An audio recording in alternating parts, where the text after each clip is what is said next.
Hi, welcome to my YouTube channel. Welcome to my DY cooking vlog. ನಾನಿಲ್ಲಿ ಪುಳಿಯೋಗರೆ ಪುಡಿ ಮಾಡ್ತಾಯಿದ್ದೀನಿ. Home made puliyogare ಪುಡಿ, ಮನೆಯಲ್ಲೇ ಸುಲಭವಾಗಿ ಪುಳಿಯೋಗರೆ ಪುಡಿ ತುಂಬ ರುಚಿಯಾಗಿರುತ್ತೆ. ಒಮ್ಮೆ ಎಲ್ಲರೂ ಟ್ರೈ ಮಾಡಿ. ನಾನಿಲ್ಲಿ ತೊಗೊಂಡಿರೋ ಐಟಮ್ಸ್ನ ನೆಕ್ಸ್ಟ್ ಹುರಿಯೋವಾಗಲೇ ಹೇಳ್ತೀನಿ. ಒಂದು ಅಳತೆನಲ್ಲಿ ತೊಗೊಂಡ್ರೆ ಪುಳಿಯೋಗರೆ ಪುಡಿ ತುಂಬ ಚೆನ್ನಾಗಿ ಬರುತ್ತೆ.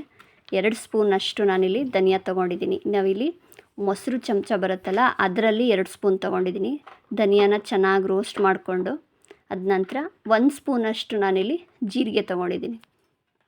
ಸಾಸಿವೆ ಜೀರಿಗೆ ಒಂದೊಂದು ಸ್ಪೂನ್ ಅಷ್ಟೇ ತೊಗೊಳ್ಳೋದು. ಕಡಲೆಬೇಳೆ ಉದ್ದಿನಬೇಳೆ ಎಲ್ಲ 2 ಸ್ಪೂನ್ನ ತೊಗೊಂಡಿದ್ದೀನಿ. ಧನಿಯಾ ಹುರಿದ ನಂತರ ಜೀರಿಗೆನೂ ಸತ ಲೋ ಫ್ಲೇಮಲ್ಲೇ ಚೆನ್ನಾಗಿ ಹುರ್ಕೊಂಡು ಎತ್ತಿಟ್ಕೋಬೇಕು. ಈಗ ಅರ್ಧ ಸ್ಪೂನ್ ಮೆಂತೆ, ಅರ್ಧ ಸ್ಪೂನ್ ಕಾಳುಮೆಣಸು. ಇದು ಬೇಗ ಆಗೋಗುತ್ತೆ. ಚೆನ್ನಾಗಿ ಹುರ್ಕೊಂಡು ಲೋ ಫ್ಲೇಮಲ್ಲೇ ಹುರ್ಕೊಂಡು ಗ್ಯಾಸ್ ನೆಕ್ಸ್ಟ್ ಪ್ಲೇಟಿಗೆ ಎತ್ತಿಟ್ಕೊಳ್ಳೋಣ. ಈಗ 1 ಸ್ಪೂನ್ನಷ್ಟು ಸಾಸಿವೆನ ಹಾಕ್ಕೊಂಡು ರೋಸ್ಟ್ ಮಾಡ್ಕೊಳ್ಳೋಣ. ನಾನಿಲ್ಲಿ ಯಾವುದೇ ಪದಾರ್ಥಕ್ಕೂ ಎಣ್ಣೆನ ಬಳಸ್ತಾ ಇಲ್ಲ, ಡ್ರೈ ರೋಸ್ಟೇ ಮಾಡ್ಕೊತಾ ಇದ್ದೀನಿ. ಎಣ್ಣೆ ಬಳಸೋದ್ರಿಂದ ಏನಾಗುತ್ತೆ, ಪುಡಿ ಬೇಗ ಹಾಳಾಗೋ ಚಾನ್ಸಸ್ ತುಂಬ ಇರುತ್ತೆ. ಈಗ 2 ಸ್ಪೂನ್ನಷ್ಟು ಶೇಂಗಾ ಬೀಜನ ಹಾಕ್ಕೊಂಡು ಚೆನ್ನಾಗಿ, ಶೇಂಗಾ ಬೀಜ ಸ್ವಲ್ಪ ಟೈಮ್ ಹಿಡಿಯುತ್ತೆ ನಿಮಗೆ ಹುರಿಯೋದಕ್ಕೆ. ಚೆನ್ನಾಗಿ 5ರಿಂದ 10 ನಿಮಿಷ ಚೆಂದ ಮಾಡಿ ಹುರ್ಕೊಳ್ಳಿ. ಸಿಪ್ಪೆ ಎಲ್ಲ ಕಪ್ಪಾಗೋ ತನಕ ಸ್ವಲ್ಪ ಟೈಮ್ ಹಿಡಿಯುತ್ತೆ. ಚೆಂದ ಮಾಡಿ ಹುರ್ಕೊಂಡ್ರೆ ಇದನ್ನು ಸತ ಒಂದು ಪ್ಲೇಟಿಗೆ ಎತ್ತಿಟ್ಕೋಬೋದು. ಲೋ ಫ್ಲೇಮಲ್ಲಿ, ಮೀಡಿಯಮ್ ಫ್ಲೇಮಲ್ಲಿ ಚೆಂದ ಹುರ್ಕೋಬೇಕು.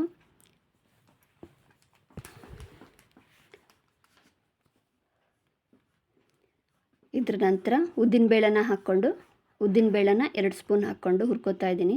ಎಲ್ಲದನ್ನೂ ಅಷ್ಟೇ ಮೀಡಿಯಮ್ ಫ್ಲೇಮ್ನಲ್ಲಿಟ್ಟು ಘಮ ಬರೋವರೆಗೂ ಚೆನ್ನಾಗಿ ಹುರ್ಕೋಬೇಕು.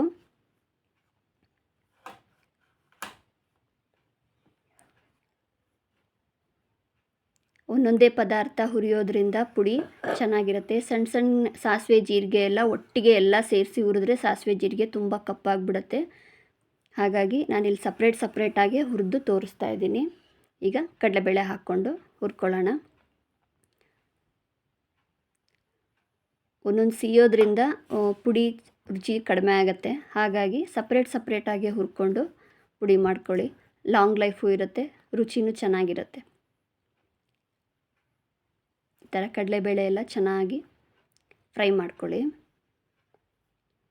ಫ್ರೈ ಮಾಡ್ಕೊಂಡ ನಂತರ ಇದಕ್ಕೀಗ ನಾನು ಬಿಳಿ ಎಳ್ಳನ್ನ ಹಾಕ್ಕೋತಾ ಇದ್ದೀನಿ. ಬಿಳಿ ಎಳ್ಳು ಅಥವಾ ಕಪ್ಪೆಳ್ಳು ಯಾವುದಿದ್ರೂ 2 ಸ್ಪೂನ್ ತೊಗೊಳ್ಳಿ. ನಾನಿಲ್ಲಿ ಎರಡನ್ನೂ ಒಂದೊಂದು ಸ್ಪೂನ್ನ ಹಾಕ್ಕೋತಾ ಇದ್ದೀನಿ. ಬಿಳಿ ಎಳ್ಳು ಮತ್ತು ಕಪ್ಪೆಳ್ಳು ಎರಡನ್ನೂ ಒಂದೊಂದು ಸ್ಪೂನ್ನ ಹಾಕ್ಕೋತಾ ಇದ್ದೀನಿ.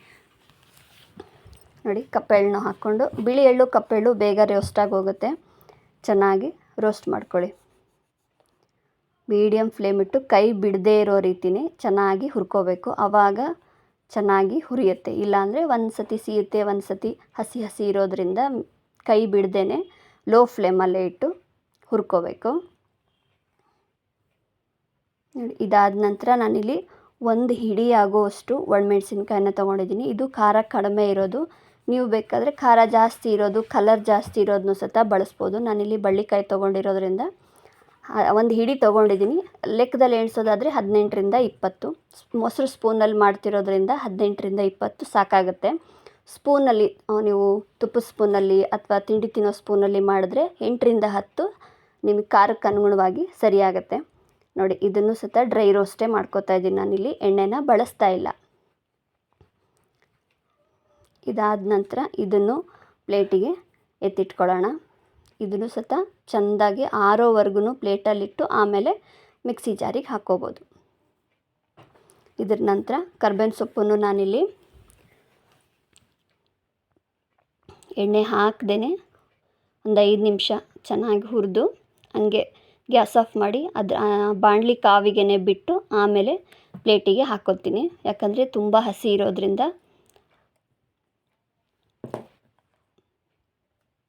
ಈ ಥರ ಗ್ಯಾಸ್ ಆಫ್ ಮಾಡಿ ಪ್ಯಾನಲ್ಲೇ ಬಿಟ್ಬಿಡಿ. ಆವಾಗದು ಹಸಿ ವಾಸನೆ ಎಲ್ಲ ಚೆನ್ನಾಗಿ ಹೋದ್ಮೇಲೆ ನೀವು ಈ ಥರ ಪ್ಲೇಟಿಗೆ ಎಲ್ಲ ಸಾಮಗ್ರಿಗಳನ್ನು ಹುರಿದು ಒಂದಕ್ಕೆ ಹಾಕಿಟ್ಕೊಂಡ್ರೆ, ನೋಡಿ ಈ ಥರ ಕರಿಬೇವನ್ನು ಲಾಸ್ಟಿಗೆ ಹಾಕ್ಕೊಂಡು ಪುಡಿ ಮಾಡಿಕೊಂಡ್ರೆ ಚೆನ್ನಾಗಿರುತ್ತೆ. ಇದನ್ನೆಲ್ಲ ಕಂಪ್ಲೀಟಾಗಿ ಆರೋವರೆಗೂ ಬಿಟ್ಬಿಡಿ.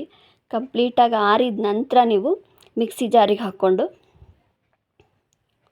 ಪುಡಿ ಮಾಡ್ಕೋಬೋದು. ನೀವು ಎರಡೆರಡು ಬ್ಯಾಚಲ್ಲಾದರೂ ಪುಡಿ ಮಾಡ್ಕೊಳ್ಳಿ, ಒಟ್ಟಿಗಾದರೂ ಪುಡಿ ಮಾಡ್ಕೊಳ್ಳಿ. ಜಾರು ಸತ ಹಸಿ ಇರಬಾರ್ದು, ಕ್ಲೀನಾಗಿ ಒರೆಸ್ಕೊಂಡು ಆರಿದ ನಂತರ ಮಿಕ್ಸಿ ಮಾಡ್ಕೋಬೇಕು. ಯಾಕಂದರೆ ಹಸಿ ಇತ್ತು ಅಂದರೆ ಪುಡಿ ಲೈಫ್ ಟೈಮ್ ಬರೋದಿಲ್ಲ. ನೋಡಿ, ಇದನ್ನು ಮಿಕ್ಸಿ ಮಾಡ್ಕೊತಾ ಇದ್ದೀನಿ. ಮೆಣಸಿನ್ಕಾಯಿ ಸ್ವಲ್ಪ ಕಲರ್ ಕಡಿಮೆ ಇರೋದ್ರಿಂದ ನಿಮಗೆ ಕಲರ್ ಕಡಿಮೆ ಕಾಣ್ಬೋದು. ನೀವು ಬೇಕಾದ್ರೆ ಕಲರ್ ಇರೋ ಮೆಣಸಿನ್ಕಾಯಿನೂ ತೊಗೋಬೋದು. ನಾನಿಲ್ಲಿ ಎಲ್ಲದನ್ನು ಒಂದು ಬೌಲಿಗೆ ಹಾಕಿ ಎತ್ತಿಟ್ಕೊತಾ ಇದ್ದೀನಿ. ಇದು ಕಂಪ್ಲೀಟಾಗಿ ಆರೋ ತನಕ ಬಿಟ್ಬಿಡಿ, ತಕ್ಷಣವೇ ಡಬ್ಬಿಗೆ ತುಂಬಿಡಬಾರ್ದು. ಈಗ ಒಂದು ಅರ್ಧ ಕಪ್ಪಷ್ಟು ಒಣಕೊಬ್ಬರಿನ ಹಾಕ್ಕೋತಾ ಇದ್ದೀನಿ. ಆಮೇಲೆ 1 ಸ್ಪೂನ್ ಕಪ್ಪೆಳ್ಳು, 1 ಸ್ಪೂನ್ ಬಿಳಿ ಎಳ್ಳನ್ನ ಹಾಕಿ ಇಟ್ಕೊತಾ ಇದ್ದೀನಿ. ನೀವು ಮತ್ತೆ ಗೊಜ್ಜು ಮಾಡುವಾಗ ಹಾಕೋ ಅವಶ್ಯಕತೆ ಇರಲ್ಲ. ಈಗ ಹಾಕಿ ನಾನಿಲ್ಲಿ ಉಪ್ಪನ್ನು ಬಳಸ್ತಾ ಇಲ್ಲ, ಉಪ್ಪು ಹಾಕ್ದೇ ಪುಡಿ ಮಾಡಿ ಇಟ್ಕೊತಾ ಇದ್ದೀನಿ. ನೀವು ಬೇಕು ಅಂದರೆ ಉಪ್ಪು ಹಾಕಿ, ಸ್ವಲ್ಪ ಉಪ್ಪು ಹಾಕಿ ಇಟ್ಕೋಬೋದು. ನೋಡಿ, ಈ ಥರ ಆರಿದ ನಂತರ ಒಳ್ಳೆ ಚೆನ್ನಾಗಿ ಮಿಕ್ಸ್ ಮಾಡಿಕೊಂಡು ಆರಿದ ನಂತರ ಡಬ್ಬಿಗೆ ಎತ್ತಿಟ್ಕೋಬೋದು. ನೋಡಿ, ಪುಳಿಯೋಗರೆ ಪುಡಿ, ಹೋಮ್ ಮೇಡ್ ಪುಳಿಯೋಗರೆ ಪುಡಿ ರೆಡಿ ಆಯಿತು. ಇದೇ ಥರ ಮೋರ್ ವೀಡಿಯೋಗಳಿಗಾಗಿ DY ಕುಕ್ಕಿಂಗ್ ಬ್ಲಾಗ್ನ ಸಬ್ಸ್ಕ್ರೈಬ್ ಮಾಡಿ. Thank you.